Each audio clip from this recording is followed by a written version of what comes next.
जीवन में शांति में है, या आप अपने मन को शांत कैसे करें ये जानना चाहते हैं?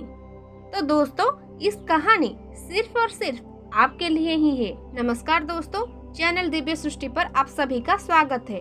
दोस्तों, क्या आप अपने मन को शांत कैसे करें ये जानना चाहते हैं, या फिर आप अपने मन को शांत करने के लिए कोई कारीगर उपाय ढूंढ रहे हैं? तो आप बिल्कुल सही जगह पर आए हुए हैं। तो दोस्तों, सबसे पहले मैं आप सभी को यह विश्वास दिलाना चाहता हूँ कि इस कहानी के अंत तक आपके चेहरे पर एक मुस्कुराहट होगी, क्योंकि इस कहानी को अंत तक ध्यान से सुनने के बाद आप कुछ ऐसा जान लोगे जो इस जीवन के रूपांतरण के लिए काफी है।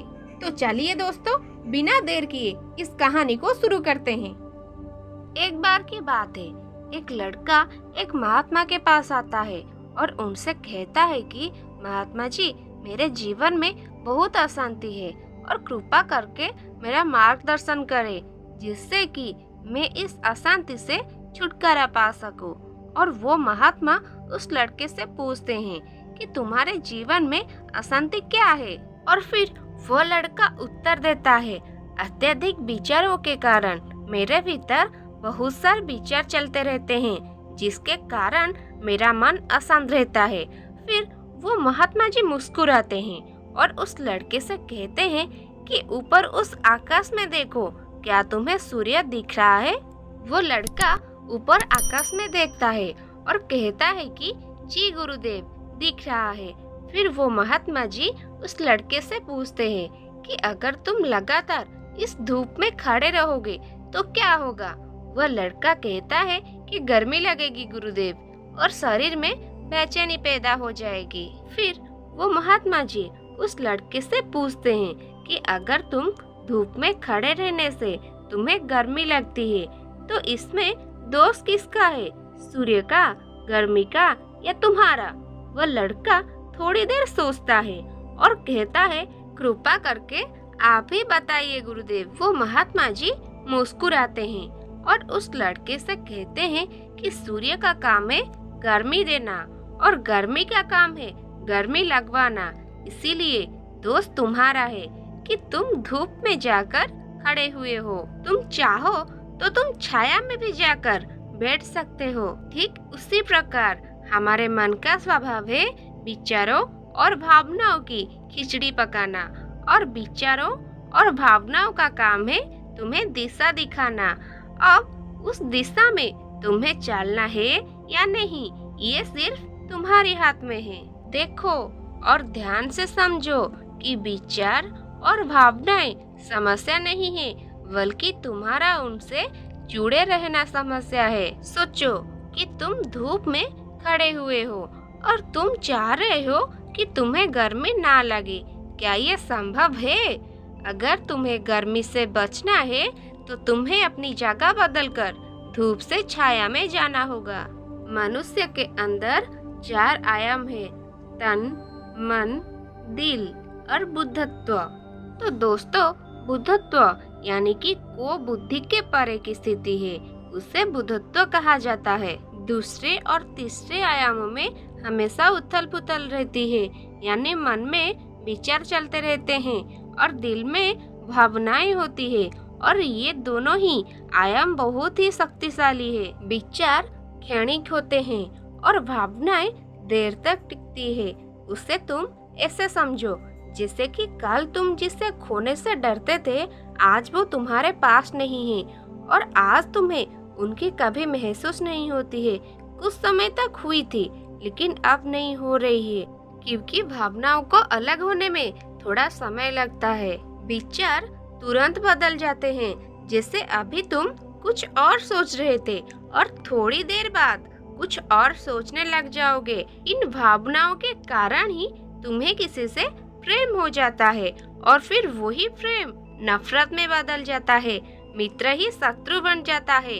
और उसके बाद वह लड़का उस महात्मा जी से कहता है कि फिर उपाय क्या है, अपने मन को शांत कैसे करें? फिर वो महात्मा जी उस लड़के से कहते हैं कि उपाय ये है, तन के आयाम पर काम करना, और ये सबसे आसान तरीका है। शरीर के स्तर पर हमारी कर्मेंद्रिया और ज्ञानेंद्रिया है। हमारी कर्मेंद्रिया कर्म से जुड़ी हुई है और हमारी ज्ञानेंद्रिया ज्ञान से जुड़ी हुई है। इनके प्रति हम अपनी संवेदनशीलता को बढ़ा सकते हैं और इसका मतलब ये है कि जो भी कार्य करें उससे हम आनंद के साथ कर सकते हैं। जैसे अगर आप पानी पी रहे हो तो पूरी तरह से पानी ही पियो, यानी कि पानी पीने में अपना 100% दो।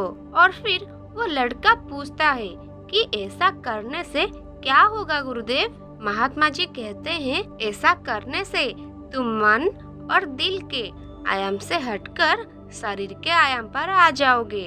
और ये बिल्कुल ऐसा ही है जैसे कि तुम धूप से हटकर छांव में आ गए। मन और हृदय के आयाम पर अपना काम चल रहा है, लेकिन तुम्हारी जागरूकता तन पर आ गई है। जैसे कि सुबह उठते हो तो सूरज की किरण को महसूस करो और हवा को महसूस करो।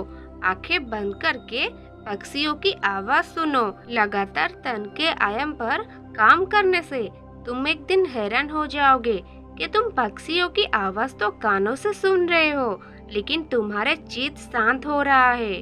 तुमने अपने चित्त पर कोई कार्य नहीं किया, लेकिन फिर भी वो शांत हो रहा है। इसीलिए पहला उपाय ये है कि हर कार्य को तन के आयाम पर जागरूकता के साथ करना। और दूसरा उपाय है अपने भीतर के नाद यानी सुर को सुनो। और फिर वो लड़का महात्मा जी से पूछता है कि गुरुदेव अपने भीतर के सुर को कैसे सुने?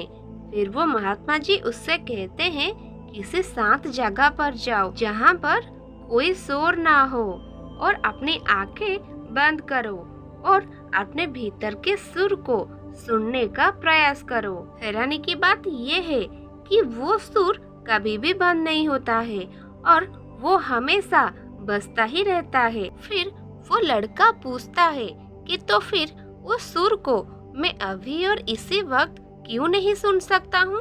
वो महात्मा कहते हैं कि बाहर के शोर के कारण तुम उसे नहीं सुन पा रहे हो।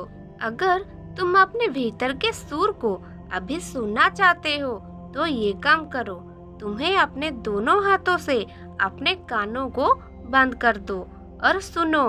तुम देखोगे कि ये सुर बिना किसी यंत्र के सहारे बज रहा है और जब तुम इसे सुनोगे तो तुम अपने हृदय और मन से दूर हो जाओगे और तुम्हारा चित्त शांत होने लगेगा। एक बात हमेशा याद रखना कि मन सबसे ज्यादा सक्रिय तभी होता है जब इसे तुम्हारे द्वारा ऊर्जा मिलती है। अगर तुम अपनी ऊर्जा को अपने मन को और अपने भीतर के सुर को सुनने पर लगाओगे तो तुम्हारा मन कैसे सक्रिय होगा? पर समस्या क्या है पता है तुम्हें?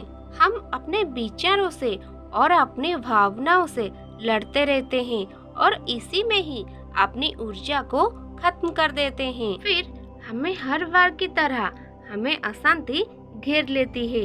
इसीलिए अपने मन को शांत करने के लिए ये दो काम करें।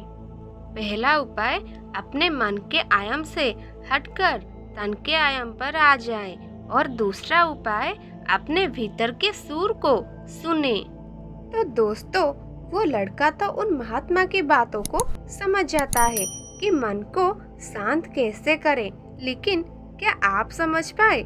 ये हमें नीचे कमेंट बॉक्स में कमेंट करके जरूर बताएं। दोस्तों आज की ये कहानी आपको कैसे लगी और इस कहानी से आपको और क्या क्या सीखने को मिला ये भी कमेंट करके जरूर बताएं। साथ ही अगर आपको ये कहानी पसंद आई होगी और आपके लिए कारगर साबित हुई होगी तो आप इसे अपने दोस्तों के साथ अवश्य शेयर करें। अगर हमारी वीडियोस अच्छी लगती है तो प्लीज हमारे चैनल दिव्य सृष्टि को सब्सक्राइब करें, लाइक, कमेंट करें और हमारी वीडियोस को शेयर जरूर करें।